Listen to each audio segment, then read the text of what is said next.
Hello and welcome to another Friday, and that means another homepage teardown here at Go Narrative. I'm so excited to be here this afternoon. Beautiful day, beautiful week, and of course, beautiful times helping people figure out some important stuff. And so if you're here today, you may well be a founder who maybe thinks you need better storytelling, but that's not actually what you need. We'll get to that. And you are trying to figure it out, right? You've got this sense that if I could get my story straight, if I could get my story right, maybe all of this other stuff that I've got in place would finally light up, would finally come together. And that moment of lighting up, I like to think of that as belief, right? When you believe in something, what does that feel like? When you believe in something, when something just, gosh, it's probably why you started this company in the first place, right? Lights you up.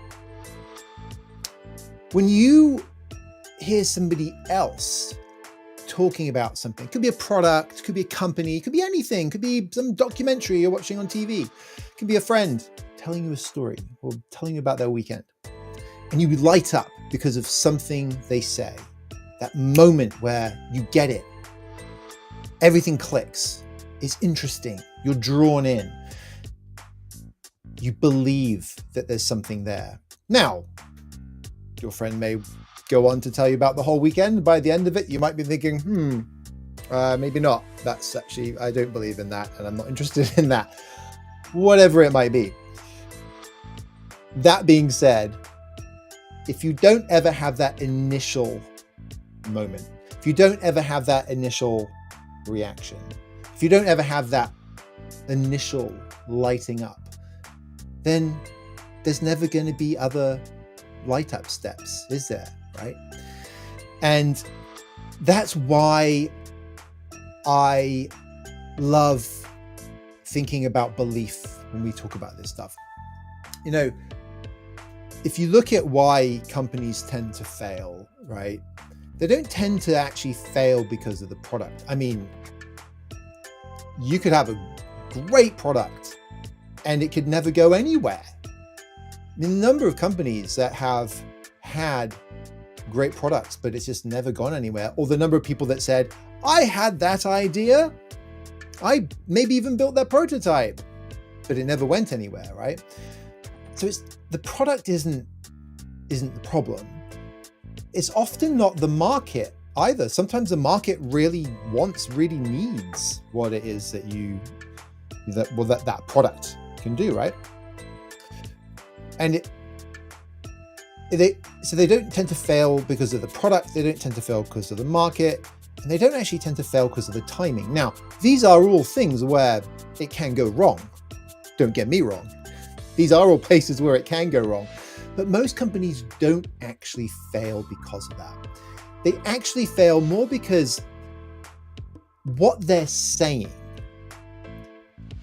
what they're telling the world, or trying to show the world, is still the thing that got them to where they are now. You might be like, okay, what's that? Here's another way of putting it. The story that got you to here isn't going to get you to there. What do I mean? Well, does that mean that when I get to like where I am in my life, I can't ever talk about my life anymore? Or, I mean, as a personal example, or if I'm running a business, can I never ever talk about the founder or the, I worked at Intel, I worked at Microsoft. I mean, does it mean that Microsoft can never ever talk about Bill Gates anymore? Of course not. Those are parts of whatever story is being told.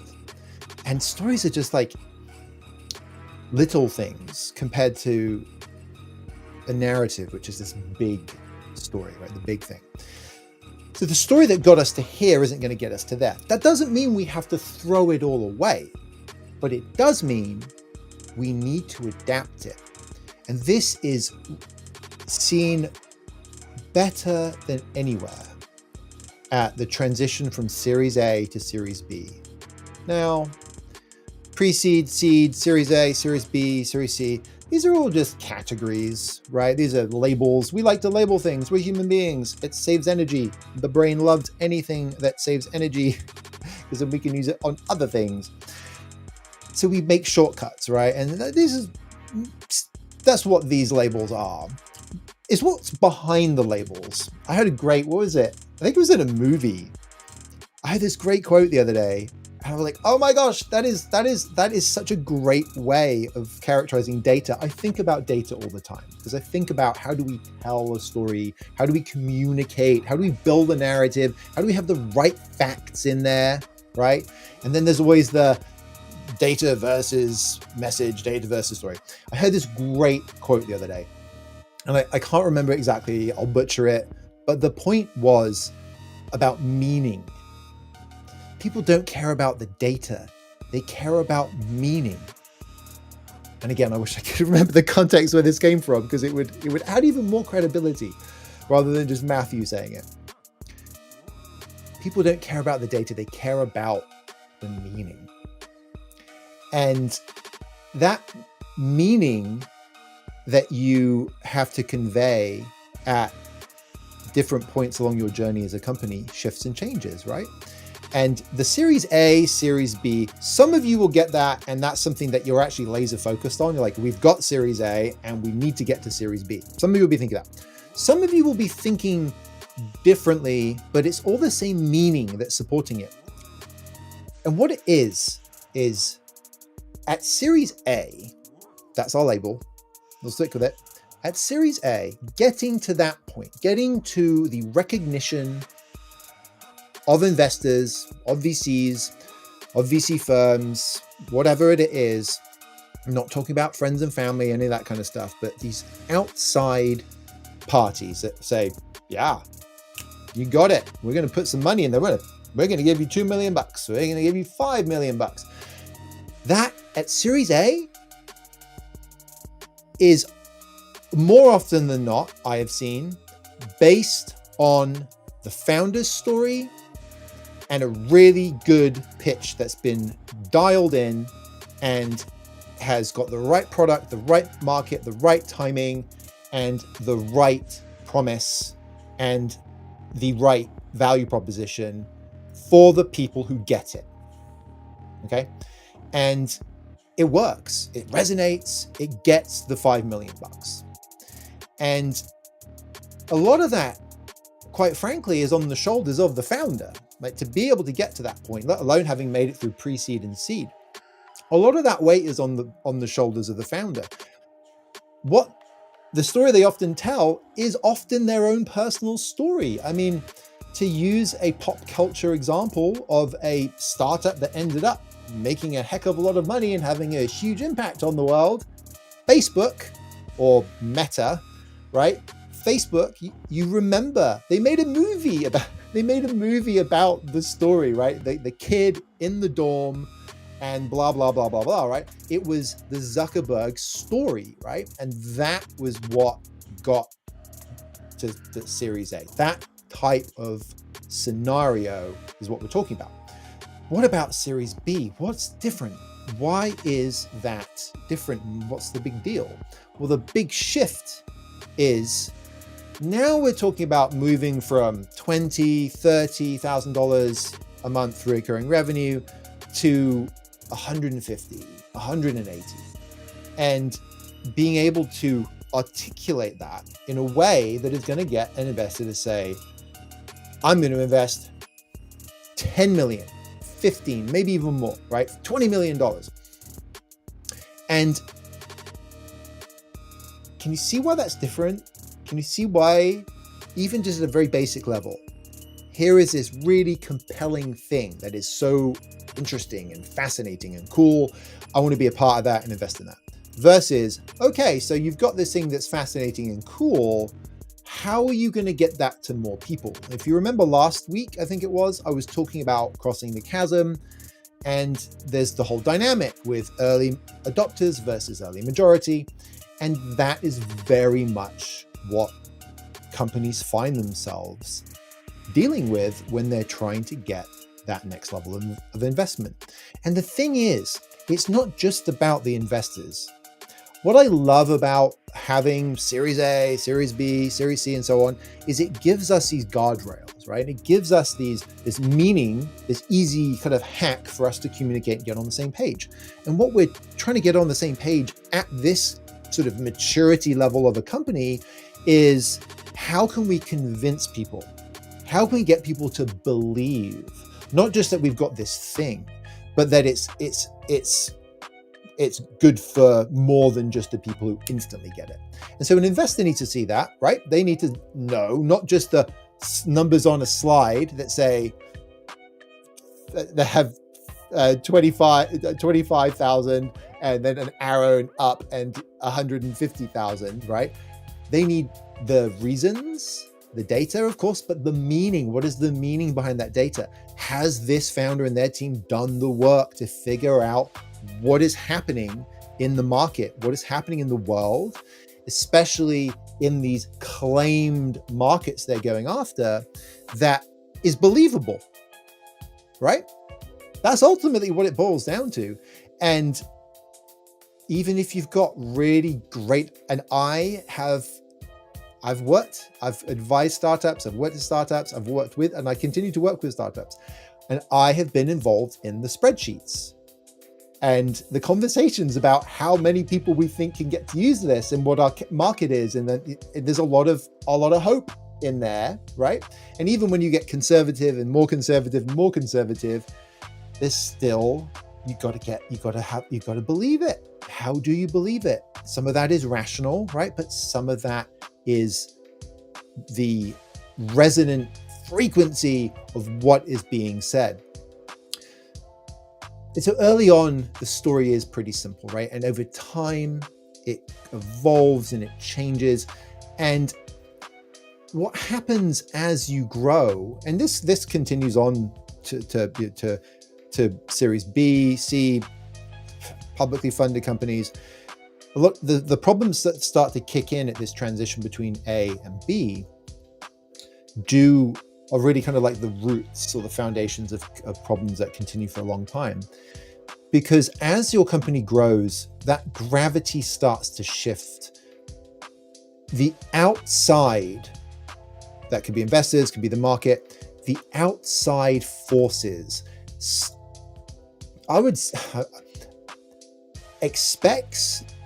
demands clarity, right?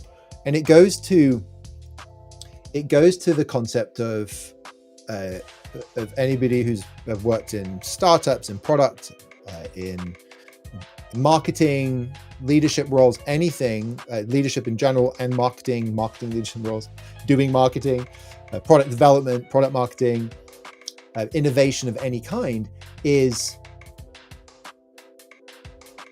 you have to differentiate, right? So you do need to have something that's going to do things differently. Like I like these pens. These are Pilot G2, but they're not just Pilot G2s. They're Pilot G2s 0.38. And then you can see that, or not. No, okay, well, you just have to believe me. It's not the 0.5, it's the 0.38. I don't like the 0.5. I have pretty messy handwriting. So when I'm writing in my diary every day, in my bullet journal, whatever it happens to be, I want to have as fine a point that's still got a good thickness to the line, that's not going to mean my handwriting is bumping into itself. So this is a differentiation. And there's some other aspects to the product as well that make it different to other pens that I like. Just a very simple example of, yes, differentiation matters. And being clear on what that is important. But it's not just about clarity of product. It's about clarity of the narrative, the big story that's like pulling everything together.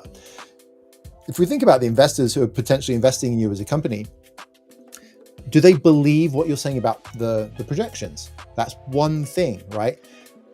Does the market believe you? Do the potential customers believe you? Because if they don't believe you, they're not going to buy it. And those numbers that you put on the slide are never going to manifest. Here's another one. As an investor, I'm also looking at your team. Why is this the right team to do this? Do you have the right team to? Do I believe you've got the right team to do this?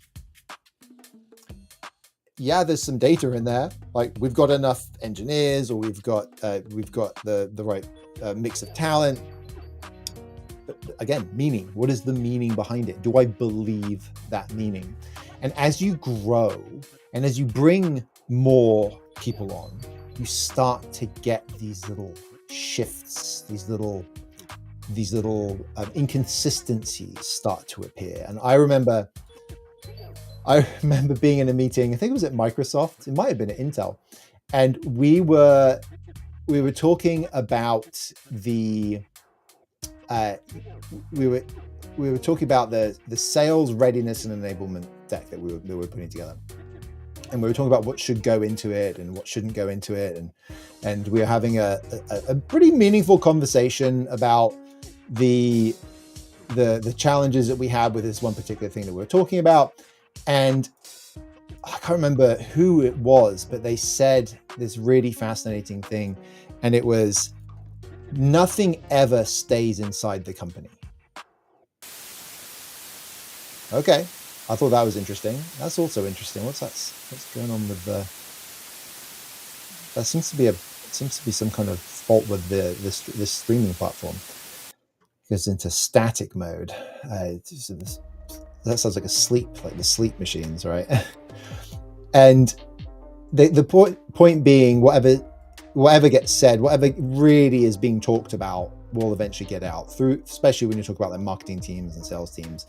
And why does that happen? Well, somebody from marketing keeps going on about this certain thing, and then somebody else in marketing hears that, and then that person in marketing is going along sales ride-alongs with a couple of the sales team, and then some of the sales teams hearing it, and then that region's hearing it, and then the sales kickoff comes for the next year, and then before you know it, there's this full-blown rumor about something which is actually rooted in truth. And so these little inconsistencies that start to appear within your organization, because Bob said this or Sally said this, those start to spread. They start to kind of corrode at what it is that you as the founder are seeking to lay down as being the focus. And all of this is leading us to what we're going to be looking at when it comes to the website that we're going to be doing the teardown today, because I do promise we are going to do that. We are. And it's, we said it's the story when you're getting kicked off, the founder story, the Series A, that kind of stuff, and how it's simple, right? So as things get more complicated, they get harder, right? And then you have information sticks around that maybe you don't want to stick around. Good example there would be Uber. Do you remember when there was a whole campaign at people leaving Uber to go to Lyft because of the behavior of the CEO, right? And there was, I can't remember what the details were, so I won't speculate, but it was some type of, I think it was harassment or some type of behavior within the company. And you look at Uber now, Uber doesn't want people talking about that now, right? You don't really have any control as a company. Uber have no control over me saying that stuff, right? And the stuff will stick around anyway. So you are fighting. It's like when we have conversations with our kids in the house about the messes that form and how it's entropy, right? It's a law of physics, and it requires energy to change that state from the messy state to the clean state. And the same is with what you're trying to say as a company and how you're trying to get people to believe. That's worth noodling on for a second, right? If you're currently at Series A and you're the founder and you've got a beautiful plan for Series B, and you've got the story, you've figured out the narrative, all the different stories you want to tell, and marketing and PR and the sales teams, you've got this big event coming up and you've got these things you want to say there. And then you realize that, damn, you've grown. Like, this company is great. Like, you've got somebody who's helping with PR specifically, and you've got somebody who's running events. And okay, so how do we make sure that everybody is going to be on the same page? And if you're not intentional about that, and this is the thing that nobody warns you about, is that's the story that got you to here is not going to get you to there. And I don't want to like focus too much on the word story at any time, because there's a lot of baggage that comes with that story, right? It's not Hollywood fluff. It's not about storytelling, and the things that you've probably heard me say about story operating system, blah blah blah. But at the end of the day, it's about belief, and it's the narrative that leads us to that. And when we have that buttoned up and we know what we want it to be, and we've done the due diligence, and we've looked at what was working as part of our narrative, what needs to be in it moving forward, and we're evolving it because it's an evolution, and we're doing that, and then we're documenting it, and then we're using it across all our properties, all our PR efforts, all of our websites, any engagements that we're doing, our sales conversations, our investor conversations, and constantly pressure testing and constantly coming back to it and being mindful of it. Like, and when I say being mindful, I'm not talking about fancy like meditation mindfulness. I'm talking about thinking about it and having it on the agenda and coming back to it every quarter and asking yourself the question, has anything changed? Is there anything that we don't want to be saying anymore, or that we do want to be saying? Is it big? Is it small? How might this affect how we should be talking about things out in the world? And is this a negative or positive impact on belief? And I'm not saying you should be changing everything every quarter. Again, I didn't even say that 5 minutes ago. I said some stuff will stay, some stuff will go. And that gravity within your organization is going to shift over time. And who is the founder? Oh, it was Spotify. I was listening to the founders podcast, and Spotify chap was on it. And he talks about, David Eck talks about his experience as the company got so big, and we're talking well beyond Series B now, that it got so big that he started to realize he was no longer in charge of product. He was no longer in charge of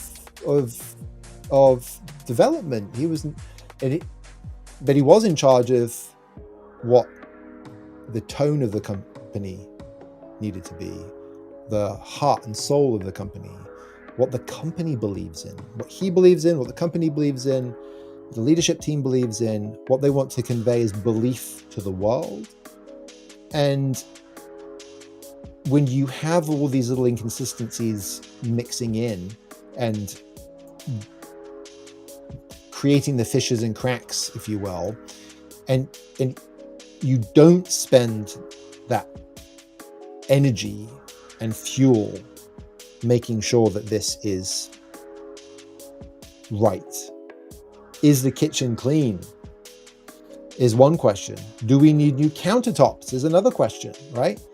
Both big and small are both important. And you don't need new countertops every day, but you need to wipe the surfaces every day. You don't need new countertops every month, but you might need to do a deep clean on the sink every month or whatever, right? Depending on how clean you are. Maybe it's every week. And it's big and small affect belief, because a big revelation can shatter your subscription to believing in something. However, sometimes it's actually the small things that corrode. If you have a strong enough belief relationship with your market, with your investors, then something big could happen. You could get some bad press, and people believe in you enough to shrug it off.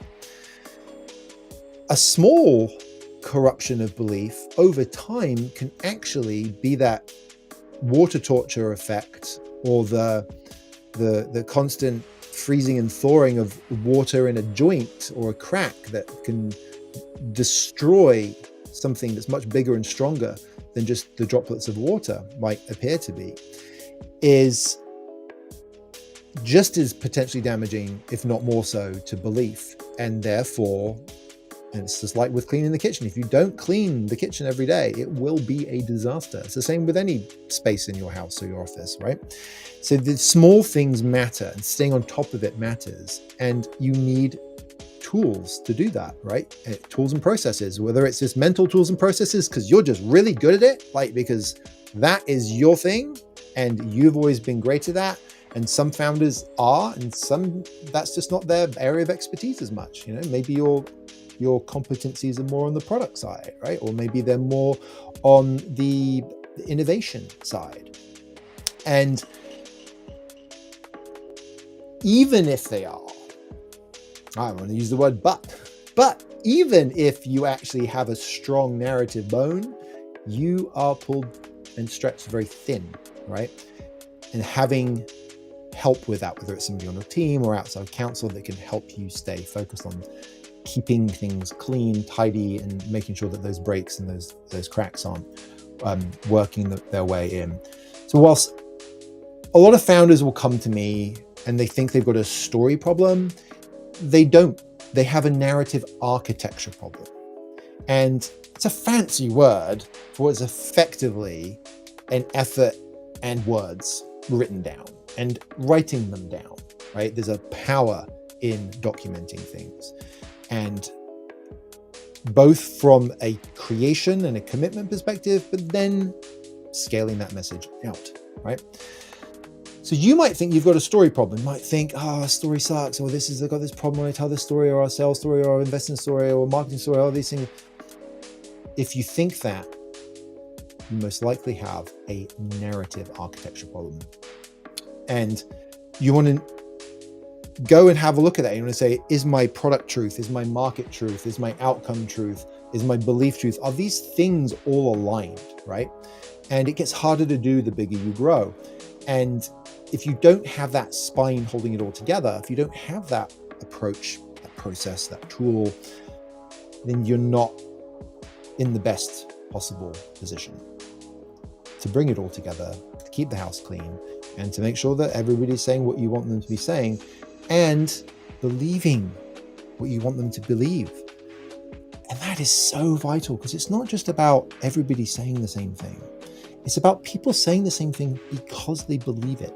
And that all starts with you as a founder, but you are not alone. You do have a team around you. You do have a history, a future, a market, a product, and all of this context needs to be brought together.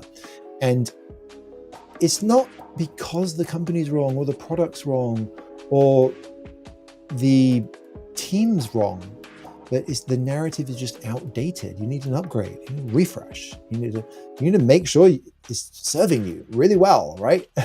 And another question people will come to me with is like, I think my pitch is broken, or what's my pitch, or how should I be pitching? It's like, no. Step back a sec, step back a sec. It's what story is your company living? The whole company, all the people in it, and all the touch points, right? That includes the people who are buying from your company, right? And what is it about that story that's going to get you to the next stage? That stuff we want to keep.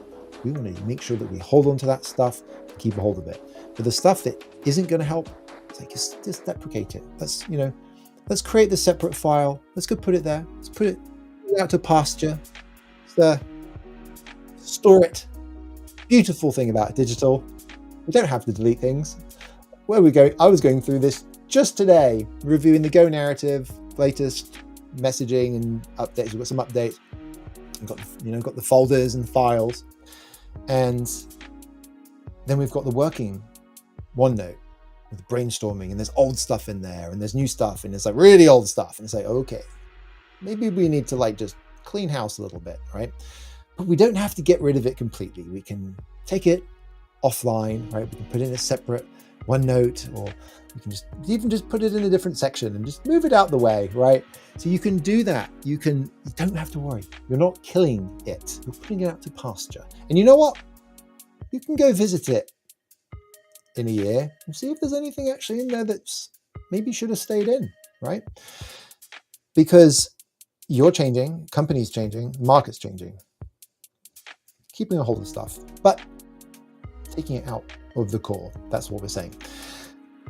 And when you rewrite it, and you get it all redone, then you've got that belief, you've got the investor conversations, the customer traction, the team alignment, like again, because everybody believes hiring.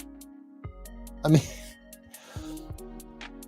have you ever tried to hire somebody? I was reading, what was it? I think it was somewhere on Reddit. It was LinkedIn lunatics on Reddit, and there was this person who was flabbergasted that somebody had basically come to the interview and then after have been like, yeah, no, I'm good. Maybe you should take something away from that. And that is that they didn't believe in you. And if you've got hiring managers who are scaring off talent that you need, by all means, have them scare off the talent that you don't need. Be mindful of those hiring managers. Be mindful of the interview loops that people are on, because I had this experience myself back when I got laid off from Intel in 2006. First day back from our honeymoon. Wow, that was a fun one. I was a shock to the system, I'll tell you that. But it led me to Microsoft eventually, and moving up to Seattle. So that was fantastic. But one of the companies that I was interviewing at, I won't mention the company because it's not about the whole company, but this team, oh my God, they were insanely dysfunctional. And I obviously don't interview for jobs anymore. Like, I interview people to work for us, but back when I was an employee, I interviewed hard. Like, in terms of, I was interviewing you as much as you were interviewing me, whether you realized it or not. And this one company, there was very clearly a broken narrative in that team. And it wasn't just a broken narrative, it was a negative narrative. There was politics, there was backstabbing. I got this from the interview process. I mean, and this was quite a long time ago, let me tell you. And I wasn't even at the time thinking about storytelling in the way that I am now, or narrative, or hadn't built all the approaches that I use nowadays. But looking back on it, I'll tell you, that was one messed up narrative. And you don't want that happening at your company. As the founder, you don't want those kind of screw ups happening. You want to make sure that people are, that for starters, everybody on the team is believing what you need them to believe, and then getting other people to believe that, right? At least sharing the truth in the right way that gets people to believe if they are the right person. And then of course, the third thing being is leadership. I'm talking about the people who work for you who aren't able to execute on that in the right way. You need to manage them out, because if there's a break between you as the founder and the next layer down and anything after that, that is a major issue for your organization. And it's a belief roadblock. And you don't need those. You can't have 50% of all the potential belief channels that come up into you being broken, right? That is, as you know, one of the vital and key things as a leader, that you need to make sure that everybody is following you. If they're not following you, you're not a leader.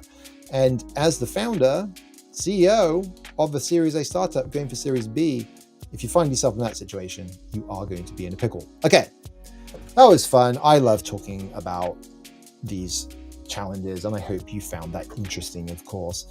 And if I was to summarize it, I would say, as a founder, you don't need better storytelling. You need a narrative alignment that creates the belief. And when you do that, you unlock everything, including Series B and beyond. Okay.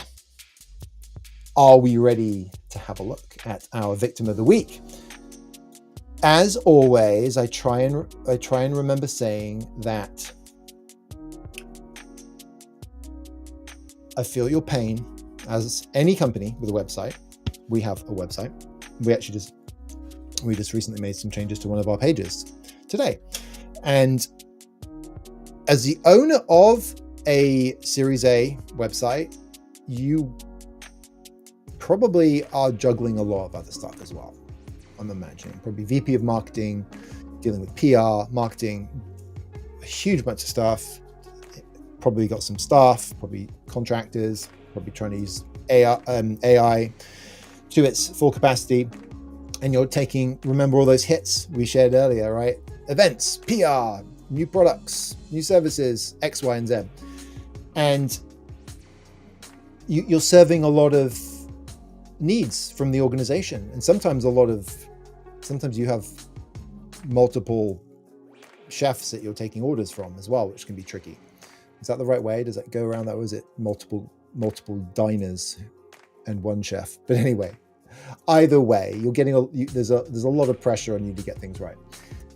So when we look at this webpage, and we look at any webpage, I do have that empathy for that situation. But I'm not here to celebrate the positive things. I'm here to help you see where things could maybe be better and put you in a situation where you can create more belief. And we very much, as businesses, have this opportunity with our homepage, right? Because it is the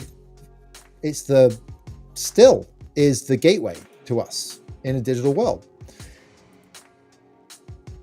Even as we have search shift from Google to AI, and even though AI is serving up a lot of information, citation happens. And if you are an expert and you are going beyond SEO into AEO, whatever it's being called now, you have the opportunity to show up within that, and then people land on your website. So when they do, think about that belief. Why did they come? Because they believe what they read enough to want to click on the link, to go check that citation out, maybe get from the horse's mouth, so to speak, and then they land on your website.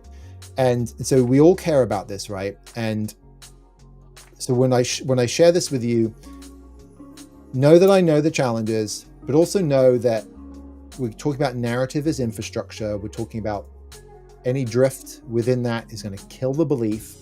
We're talking about what was your old story versus what your new story needs to be.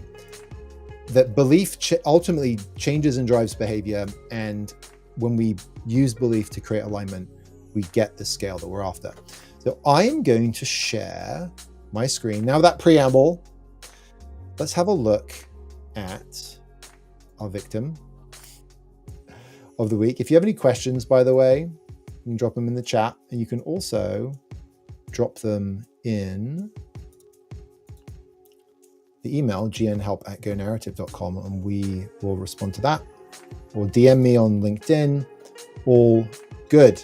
Okay, there we go. Pipe 17, Seattle-based firm, Series A, according to the data that I have. And what do we do in these teardowns? What is the first thing Matthew always says? Matthew says he's looking for people. He's looking for not just people, but he's looking for talking to people. He's looking for engaging with people. I'm talking about myself in the third person. I am looking for belief. I'm looking for, is this company in a visceral way lighting up visitors? Now look, you've people who are ready to buy, who know the category, and you have people who are developing their understanding of their problem. And those are two very distinct points within any sales cycle, right? Or any marketing customer journey. Our websites need to connect with both of those. And the thing is your homepage in particular, that really has to work with the people who do not know. And there's also no reason, and we've gone over this many times before, there's also no reason why you can't talk about your product if you talk about it in the right way. But a good general rule of thumb is, are we just talking about ourselves from the get-go? Well, bring order to every order, poetic, but Pipe 17 is the OMS alternative that unifies orders, inventory, fulfillments, and products across all your channels. We make commerce operations connected, touchless, and visible so your team can focus on growth, not firefighting. I obviously work in narrative health, should we say.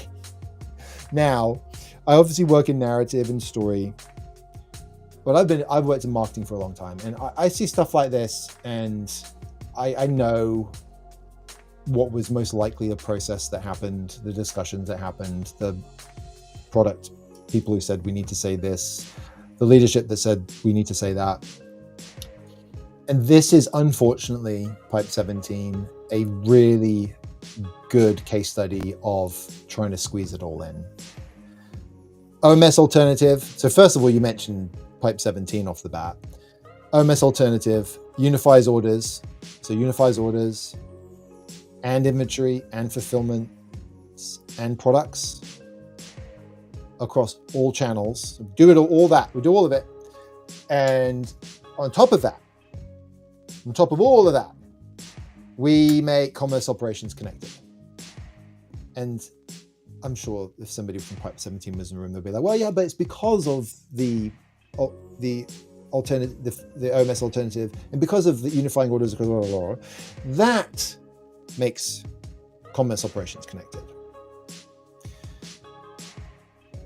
Do I know that as somebody that's just had somebody who's responsible for OMS at Acme Corporation, whose CEO is absolutely livid with their current provider and has told me to go and figure out what OMS options are on the market. And hey, look, I've now found an OMS alternative. Do I know what this means? Does this, like, the CEO said that he is ticked off because the supply chain, head of supply chain had come to him, and she said that X and Y was broken, and they were just bleeding money, and it's a quarter after quarter, and it's just, they had no visit, they couldn't compete, they couldn't, all this kind of stuff. And the team was staying up late trying to figure stuff out, and they were losing customers left, right, and center. And this is why the board meeting went so badly, and this is why I couldn't play golf yesterday, whatever, right? The pains, where are those? There's no physical sensation, right? And there's the evidence for that is there's no bodily cues. The closest metaphor there is firefighting. I mean, okay. There's no felt moment. There was, none of that stuff that the CEO is saying, that the head of supply chain has said, none of that's making its way into here. I mean, if they said, we spend all our time firefighting, I mean, that's the sort of thing somebody says when they're forced into giving customer evidence, not the actual language of human beings. And also growth. So your team can focus on growth, not firefighting. Huzzah! Like if storytelling was like, it would be, we make storytelling amazing, and this belief, yay! So your team can focus on growth, not firefighting or story. See, you can apply it to anything. And if you can apply it to anything, it applies to nothing. So the human side here is generic. I'm seeing the comment, everything we just talked about. It's a laundry list, as we look at some of the other parts of missed sales, out of stocks, overstocks, expedites, late deliveries, catalog problems, but none of it is situated in the human moment. None of it feels. I don't feel anything. Do you feel anything? Pipe 17, do you feel anything?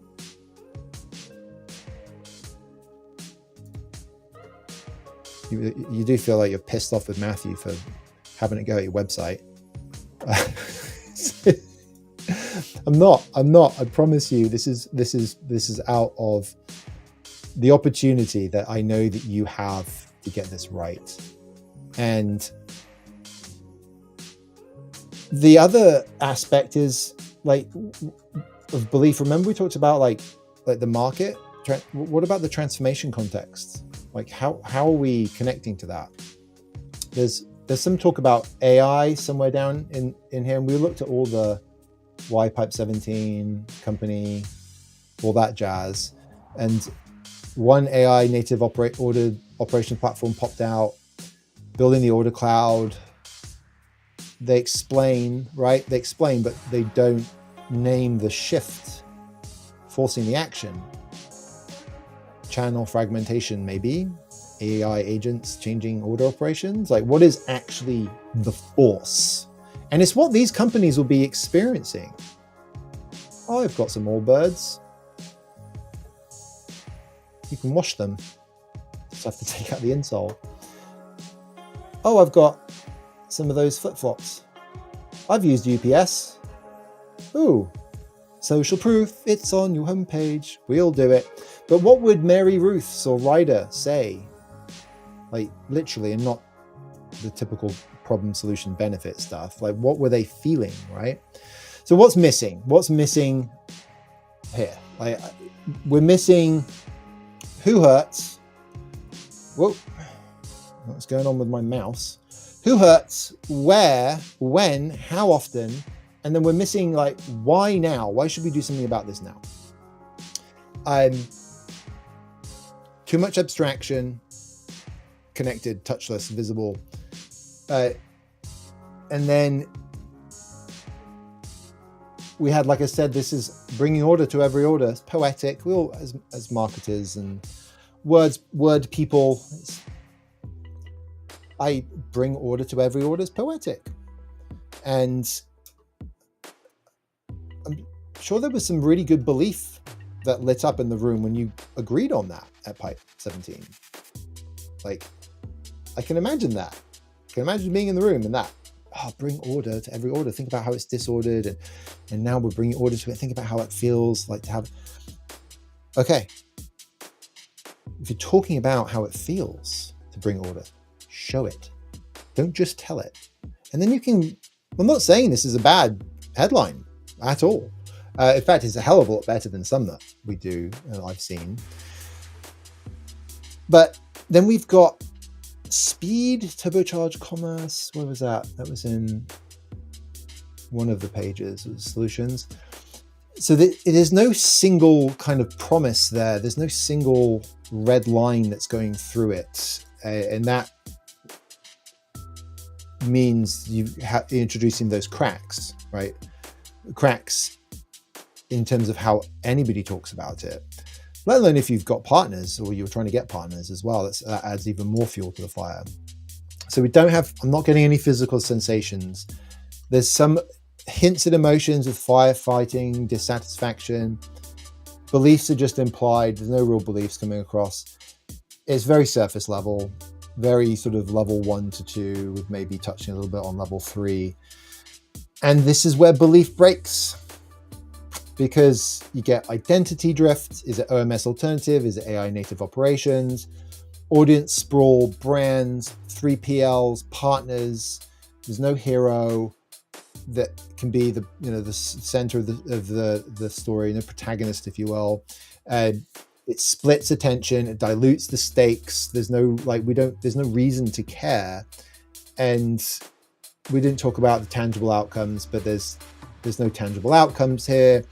And it's this, we don't talk about this forcing function that's pushing us all to be in this new world, and gives us a reason why, right? Like, just like I look at what we talked about here about Series A to Series B. It's like, when belief breaks, you don't get the investment, people don't buy from you, you don't get more investment because you don't have people buying from you, and you go out of business. And that's what we're talking about. That's why having your narrative in order matters, right?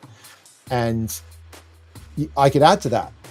In the current world, with the noise that we have, with the number of OMS alternatives, the number of PR, marketing, people who, Hollywood storytelling experts, people who use the hero's journey for storytelling, like, there's so many entry points to like story and storytelling, right? But narrative architecture is what is going to save you, not all those other things. And it's real. Like, I can give you the examples of why, and I gave some of them to you here today. And that defensibility is like your pen, it's my red one, of your positioning, right? Why you're special. And again, I am not talking about Pipe 17's products. I'm not talking about their culture. I'm talking about what I see from the website and the PR that they've done, because we looked at the PR too. Yes, we go through a little process in the background to have a look to see if there is so like a sort of narrative health check or narrative fit sort of thing. And I'm not talking about, this could be literally the most amazing, and I'm sure it is brilliant, right? And it's undoubtedly got a market need, and it's undoubtedly timely. But what did we say at the beginning? That's not why companies fail. You can have the best product, you can still fail. And if a tree falls in the woods and nobody's there to hear it, does it make a sound? And you need that belief to spread, right? If you can't get me to believe it, you might think it doesn't matter. But I could go get a job. I've got an ERP background. I worked in Microsoft Dynamics. I could go and get a job as a CMO of an ERP firm, and you would need to make me feel this, right? So the struggle is real. I get it, and the buyer's survival moment, I really want to see that. I want to see that reason, because that's a reason to believe, right? If ever there is one. And we talked about product truth. Remember that. We talked about market truth, outcome truth, and belief truth. And those are all things that you have to be doing on your webpage, on your homepage. And as people explore, because they're starting to believe, you need to maintain that.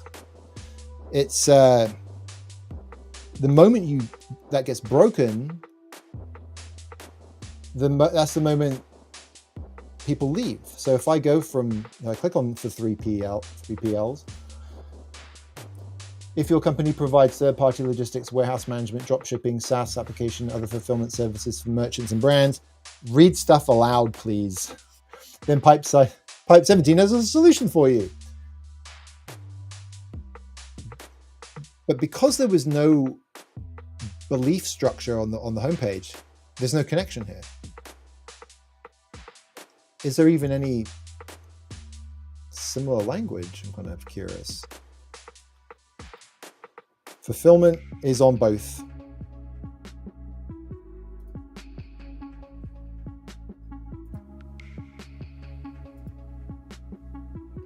I mean, you could say that, oh, well, maybe operations is kind of, I'm looking for literal verbiage connecting. That's it, fulfillment.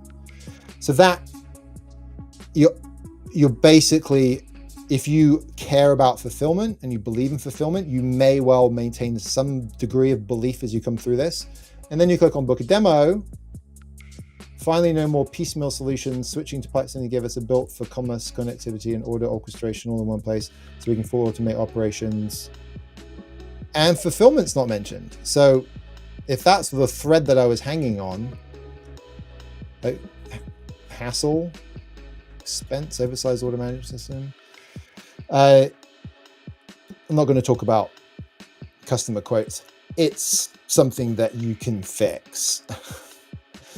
Problem, solution, benefit. It's not the best way. But anyway, so the belief, when belief breaks, Series B dies. And this, when I look at this, and there's two types of story that I care about right now.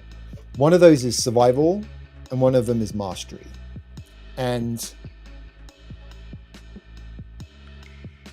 whether it's a company or a person, we're living in one or the other of those.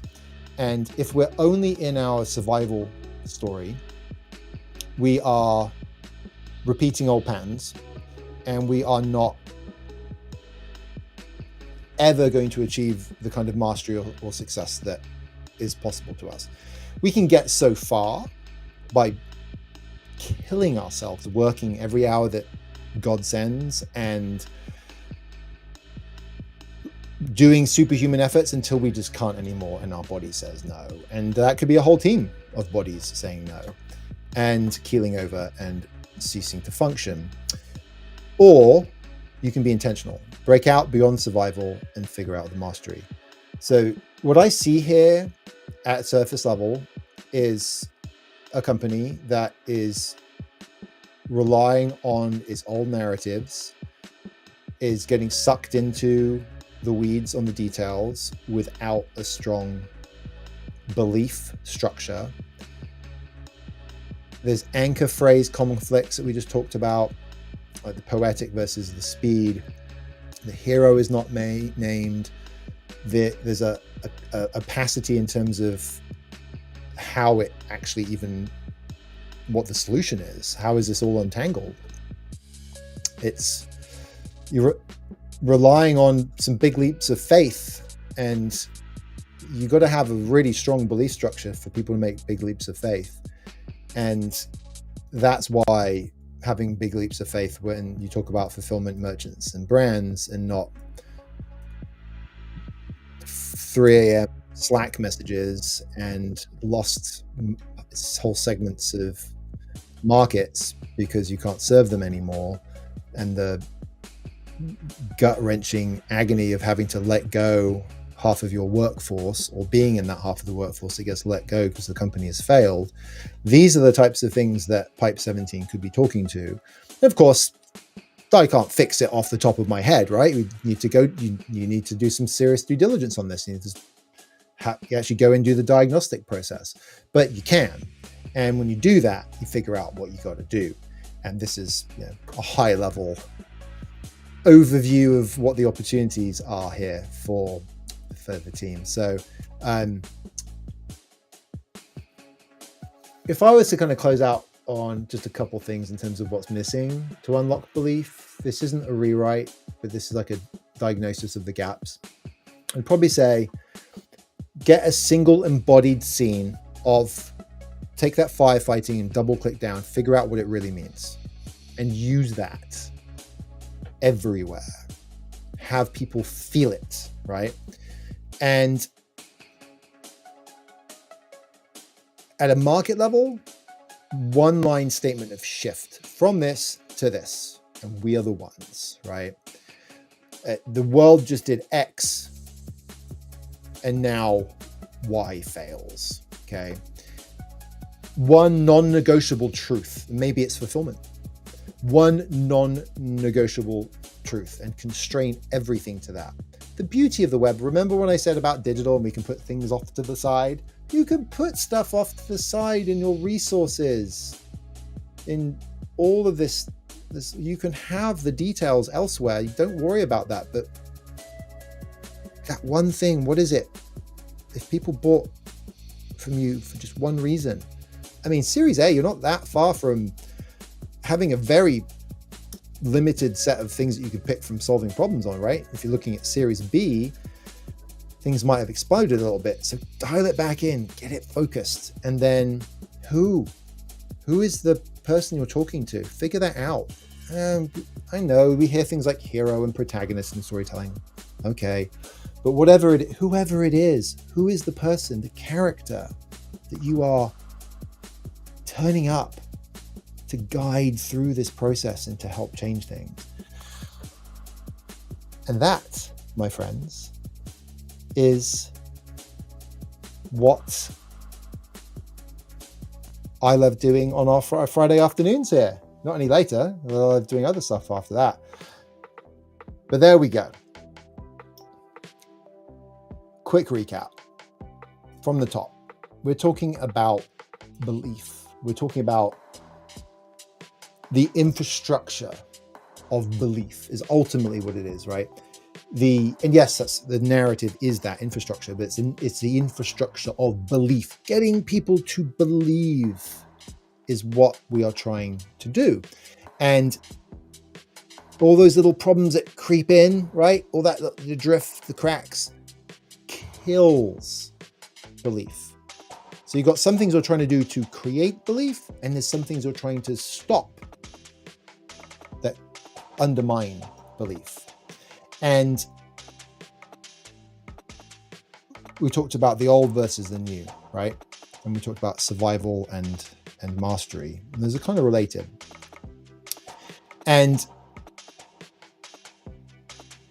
But coming back to belief, why is belief important? We talked about it with investors. We talked about it with VCs. We talked about it with customers. We talked about it when the VC looks at your team, your products, your slides, right? And that is belief drives behavior. Belief drives behavior, and nothing gets people to believe in anything like a really well-told story. And you cannot tell a great story at your company if you do not have a great narrative framework. And when you do, all of the stories that all of your team tell are cohesive, from the hiring stuff we talked about to the investor conversations to the market itself. And of course, that creates alignment. So you have framework for belief, that you avoid drifting and corrupting because you've got the framework, and that then drives the behavior you want, and then that ultimately gets the scale that you're after. And all of this, as a Series A founder, you're going to be thinking, that's what I'm trying to do. Exactly what I'm trying to do. Starting with the end goal of getting people to buy this product and taking this thing to the world. But why do you do that? Because you believe in it. You want to do it because you believe in it. And now you want other people to want it too. Boom! Bob's your uncle. And I would say, if you are struggling or this has pressed the right buttons for you, then shoot us an email or a DM and let's have a conversation. Let's if you want, we'll do your company next week. Shoot us your website, and as you can see, you get some complimentary consulting as a part of it. But thank you so much for tuning in today. I hope you have a wonderful weekend, and what better than a Friday to think about what kind of amazing experiences we're going to go and have ourselves this weekend. So I hope you have some amazing experiences. Shoot us an email, shoot me a DM on LinkedIn. I respond to them all, and I can't wait to hear what questions you have. And in the meantime, Go make some great stories out there. Bye for now.